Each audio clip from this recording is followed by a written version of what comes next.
How's it going, guys? Welcome to, I guess, the follow-up to the other video. This is the full computer. It's all built, the parts list is all in the description of the other video. I might put it in the description of this video just so you all can see what it was. This is eventually the case. This is like the whole case. It's missing maybe like an inch off the top, if anything. And I'm really happy with the way it came out. Right now, obviously, I have the side panel off so that you can see this with no glare on it or anything. A couple of things about the case. Personally, I thought it was great. I didn't have many problems with a lot of things. Cable management, obviously not fantastic based on what you guys can see. Like, the way this had to be, like, zip-tied and routed. To be honest, I could zip tie this closer in and I can do more things about it, but for the most part, like this, like for all my front I/O stuff, has to be here because this is where it is on the motherboard. I feel like that's more of a motherboard thing than a case thing. And the other bigger problem that I had, and this one is like an actual problem, is with this, the disk tray here. I don't know if I can show it to you all. There, see this? I don't use CD drives anymore, so I have no need for a CD tray. And let me get my phone as a flashlight here. Right here, this is where the power is for my graphics card. So I had to plug it in outside of the case, and then like transfer it in. Obviously, I don't know if you guys can see here. There's no wiggle room at all between where the plug is and the actual drive bay there is, so that I feel like most cases nowadays don't even need CD trays, because I haven't installed a CD tray in a really long time. But hey, it's not my case, it's whatever. Other than that, everything else fit nicely. My have a lot of clearance here above my CPU cooler. I can fit like the fans that go up there if I really wanted to. And I mean, that's that. I guess I can unplug it here, and I can show you guys the other side just so you guys can see what the other side looks like. Like I said, the cabling in the case was not as hard as I thought it would be, and that's when I'm not using a modular power supply or anything. So there's a lot of cables everywhere. It's not extremely heavy. Obviously, it's not as light as a laptop would be, but I don't know if you can get a laptop with this much like performance on it for the price that I paid for all of these things. But there's the other side here. You can see the big mess of wires. It's all just zip tied down there. If I'm being completely honest, it's a big mess. It was a little difficult plugging in the solid state hard drive thing. Here you can obviously see the issue, and I believe you can remove this, because I was able to remove the screws from like the top of it, but the front screws are a really weird size, so that was a little bit of an issue there.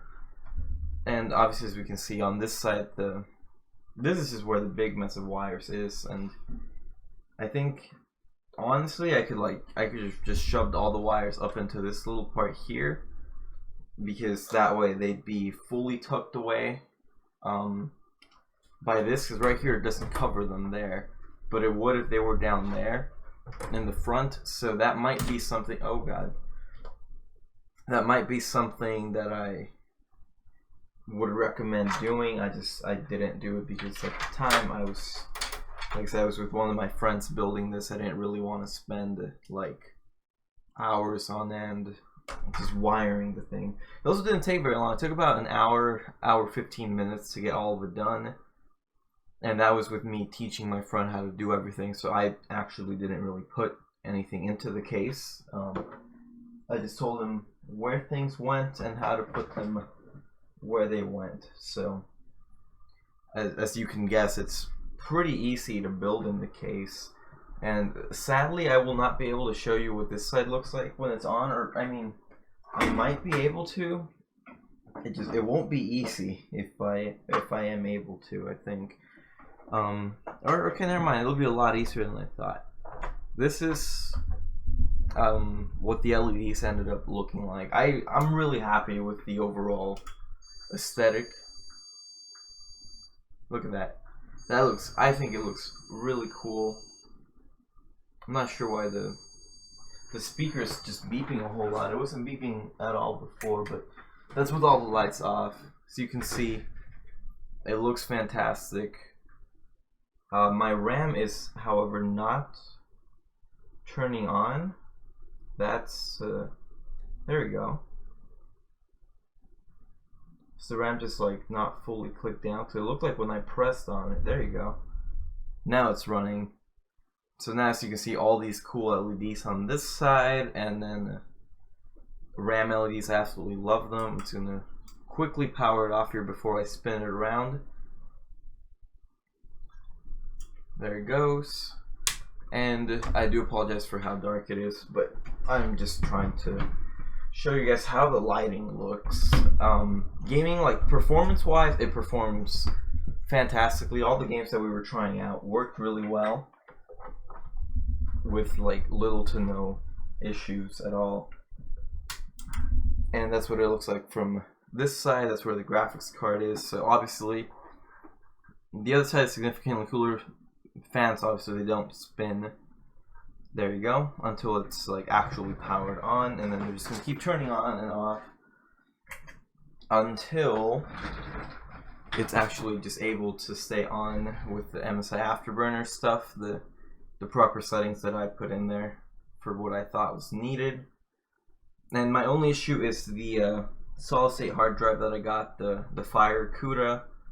I have to return it because it was a faulty disk, but when I tested it out, I tested it with my working hard drives, and it works fantastically. I love the way it looks as well. I think it looks incredible. I think I can like lightly just turn it.